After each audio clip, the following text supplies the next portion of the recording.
പിന്നെ നമ്മൾ കുറേ നാളായിട്ട് പറയുന്ന ഒരു വാർത്തയാണ് നവീൻ ബാബുവിൻ്റെ മരണം. അപ്പം നവീൻ ബാബുവിൻ്റെ മരണത്തിൽ CBI ആവശ്യം, കേസ് ഡയറി തേടി ഹൈക്കോടതി. അപ്പം ADM നവീൻ ബാബുവിൻ്റെ ദുരൂഹ മരണത്തിൽ പ്രത്യേക പോലീസ് സംഘം നടത്തുന്ന അന്വേഷണത്തിൻ്റെ കേസ് ഡയറി ഹാജരാക്കാൻ ഹൈക്കോടതി നിർദ്ദേശിച്ചിട്ടുണ്ട്. അന്വേഷണ പുരോഗതി റിപ്പോർട്ട് സമർപ്പിക്കണം. കേസ് CBIക്ക് വിടണമെന്ന് ആവശ്യപ്പെട്ട് നവീൻ്റെ ഭാര്യ മഞ്ജുഷ നൽകിയ ഹർജിയിലാണ് ജസ്റ്റിസ് ബെച്ചു കുര്യൻ തോമസിൻ്റെ ഉത്തരവ്. CBIക്ക് അടക്കം നോട്ടീസ് അയക്കുകയും ചെയ്തിട്ടുണ്ട്. പോലീസ് സംഘം അന്തിമ റിപ്പോർട്ട് സമർപ്പിക്കാത്തത് സ്റ്റേ ചെയ്യണമെന്ന ആവശ്യം കോടതി അനുവദിച്ചിട്ടില്ല. അന്വേഷണം തുടരുകയാണെന്നും കുറ്റപത്രം സമർപ്പിച്ചാലും കോടതിക്ക് ഇടപെടാനുള്ള അധികാരമുണ്ടെന്നും പറയുകയും ചെയ്തിട്ടുണ്ട്. ഹർജി ഡിസംബർ 6 വീണ്ടും പരിഗണിക്കും. കേസ് ഡയറി പരിശോധിച്ച ശേഷം വിശദവാദം കേൾക്കുകയും ചെയ്യും. കണ്ണൂർ ADM ആയിരുന്ന പത്തനംതിട്ട സ്വദേശി നവീൻ ബാബുവിനെ ഒക്ടോബർ 15 കോട്ടയത്തിൽ നിന്നും തൂങ്ങി മരിച്ച നിലയിൽ കണ്ടെത്തിയത്. മരണം കൊലപാതകമാണെന്ന സംശയമാണ് ഭാര്യ കോടതിയിൽ ഉന്നയിക്കുന്നത്. അപ്പം ഇത് കുറേ നാളായിട്ട് ഇങ്ങനെ ചർച്ച ചെയ്യപ്പെടുന്ന ഒരു വിഷയമാണ്. അപ്പോൾ ഇതിനകത്ത് പ്രതിയായിട്ടുള്ളവരെ കണ്ടുപിടിക്കുകയോ അങ്ങനെ പോലീസിൻ്റെ ഭാഗത്തു നിന്നും ഇത് നവീൻ ബാബുവിൻ്റെ മരണത്തിന് കാരണമായിട്ടുള്ള PP ദിവ്യയ്ക്ക് അനുകൂലമായിട്ടുള്ളൊരു നിലപാടാണ് പോലീസിൻ്റെ ഭാഗത്തുനിന്ന് ഉണ്ടായിരുന്ന തരത്തിൽ ഒരുപാട് വാർത്തകളും കാര്യങ്ങളൊക്കെ നടന്നുകൊണ്ടിരിക്കുന്നു. ഒരു കൊലപാതകമാണ്, അദ്ദേഹം ഒരു നിരപരാധിയാണെന്ന് തന്നെയാണ് ഇപ്പോഴും പറയുന്നത്. പക്ഷേ എന്നിട്ടും പ്രതിക്കെതിരായിട്ടുള്ള യാതൊരുവിധ നടപടികളും പോലീസിൻ്റെ ഭാഗത്തുനിന്നും ഉണ്ടായിട്ടില്ല. അപ്പം നവീൻ ബാബുവിൻ്റെ മരണത്തിൽ CBI ആവശ്യം, കേസ് ഡയറി തേടിയിരിക്കുകയാണ് ഹൈക്കോടതി.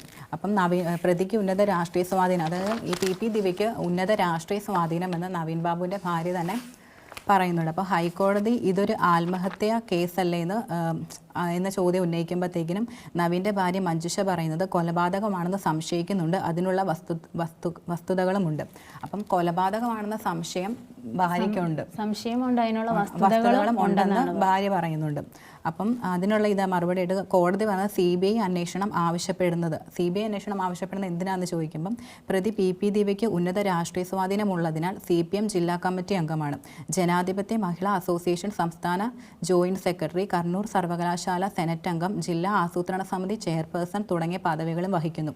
അതിനാൽ പോലീസിൽ നിന്ന് നിഷ്പക്ഷത പ്രതീക്ഷിക്കുന്നില്ല.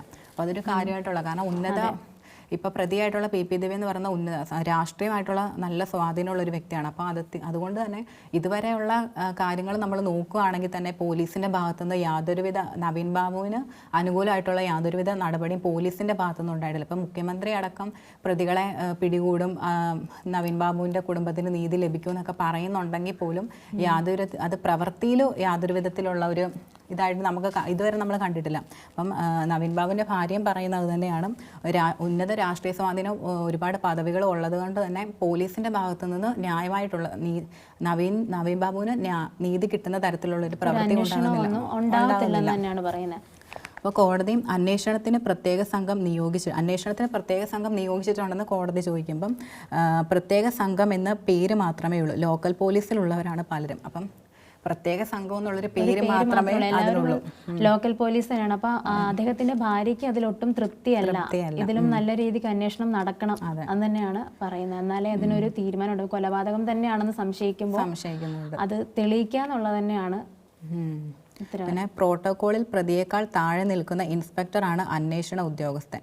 അതായത് പ്രോട്ടോകോൾ പ്രകാരം പ്രതിയായ PP ദിവ്യേനേക്കാളും താഴെ നിൽക്കുന്ന ഉദ്യോഗസ്ഥനാണ് അന്വേഷിക്കുന്നത്. അപ്പോൾ അതൊന്നും നമ്മളങ്ങനെ ഒരിക്കലും ഒരു കേസിൽ നമ്മൾ അങ്ങനെ ഒരാളെ നിയോഗിക്കത്തില്ല. കാരണം പ്രതിനേക്കാളും താഴ്ന്ന നിലയിലുള്ള ഒരാളെ അന്വേഷിക്കാനായിട്ട് ഒരിക്കലും ചെയ്യത്തില്ല. അപ്പോൾ അതിന് മുമ്പുള്ളവരെ ചെയ്യത്തുള്ളൂ. പിന്നെ പ്രതിയെ സംരക്ഷിക്കുന്ന തെളിവുകൾ നിർമ്മിക്കപ്പെടുകയാണ്. അപ്പോൾ PP ദിവ്യനെ സംരക്ഷിക്കുന്നതിനുള്ള തെളിവുകളെല്ലാം ഇപ്പം നിർമ്മിക്കപ്പെടുകയാണ്.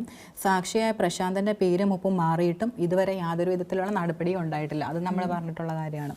അപ്പോൾ കോടതി പറയുന്ന കേസ് ഡയറിയും അന്വേഷണ ഉദ്യോഗസ്ഥൻ പത്രികയും സമർപ്പിക്കട്ടെ, ശേഷം വിശദമായ വാദം കേൾക്കാമെന്നാണ് കോടതി പറയുന്നത്. അപ്പം കേസ് തീർപ്പാക്കുന്നത് വരെ പോലീസ് അന്തിമ റിപ്പോർട്ട് സമർപ്പിക്കുന്നത് സ്റ്റേ ചെയ്യണം. അപ്പം മഞ്ജുഷ പറയുന്ന കേസ് തീർപ്പാക്കുന്നത് വരെ പോലീസ് അന്തിമ റിപ്പോർട്ട് സമർപ്പിക്കുന്നത് സ്റ്റേ ചെയ്യണമെന്നാണ് മഞ്ജുഷ പറയുന്നത്. അപ്പോൾ കോടതി അത് അനിവാര്യമായിട്ടുള്ള കാര്യമല്ല, അന്വേഷണം എത്രയും വേഗം പൂർത്തിയാക്കി വസ്തുതകൾ അറിയിക്കണമെന്നാണ് പൊതുസമൂഹം ആവശ്യപ്പെടുന്നത്. അപ്പോൾ പൊതുസമൂഹത്തിൻ്റെ ആവശ്യം എന്ന് പറയുന്നത് അന്വേഷണം എത്രയും വേഗം പൂർത്തിയായിട്ട് അതിൻ്റെ വസ്തുതകൾ അറിയിക്കണമെന്നാണ്. എന്താണ് ഇതിൻ്റെ സത്യം എന്നുള്ളത് തിരിച്ച് എല്ലാവരെയും അറിയിക്കുക എന്നുള്ളത് തന്നെയാണ്. അപ്പം അതിനുവേണ്ടി തന്നെയാണ്. പക്ഷെ ഇത്രയും നാളായിട്ട് ഒരു നടപടിയും ഉണ്ടായിട്ടില്ല എന്നുള്ളതാണ്. അപ്പം ഇതുമായിട്ട് ബന്ധപ്പെട്ട് എം വി ഗോവിന്ദൻ CPM സംസ്ഥാന സെക്രട്ടറി പറയുന്നതും എല്ലാ അന്വേഷണങ്ങളുടെയും അവസാന വാക്ക് CBI അല്ല, CBI കൂട്ടിലടയ്ക്കപ്പെട്ടതാണെന്ന് സുപ്രീം കോടതി പോലും പറഞ്ഞിട്ടുണ്ട്. ഓക്കെ, അപ്പോൾ എല്ലാ കേസിൻ്റെ അവസാനം എന്ന് പറയുന്നത് CBI അല്ലെന്നാണ് MV ഗോവിന്ദൻ പറയുന്നത്. അപ്പോൾ എന്നാലും ഇതിനൊരു എത്രയും പെട്ടെന്ന് ഒരു നല്ലൊരു തീരുമാനം, അതിൻ്റെ എന്താണെന്നുള്ള വാസ്തവം വെളിച്ചത്ത് വരട്ടെ എന്ന് നമുക്ക് നവീൻ ബാബുവിൻ്റെ കുടുംബത്തിന് നവീൻ ബാബുവിന് നീതി ലഭിക്കേണ്ടത് തന്നെയാണ്. അപ്പം എന്താണ് സത്യം, നമുക്ക് ഇപ്പോൾ സത്യം അറിയത്തില്ല. അപ്പോൾ അത് അന്വേഷിച്ച് കണ്ടെത്തുക എന്നുള്ളത് പോലീസിൻ്റെ ഉത്തരവാദിത്തമാണ്. അപ്പോൾ എത്രയും പെട്ടെന്ന് അതിനൊരു നടപടി ഉണ്ടാകട്ടെ എന്ന് നമുക്ക് പ്രതീക്ഷിക്കാം.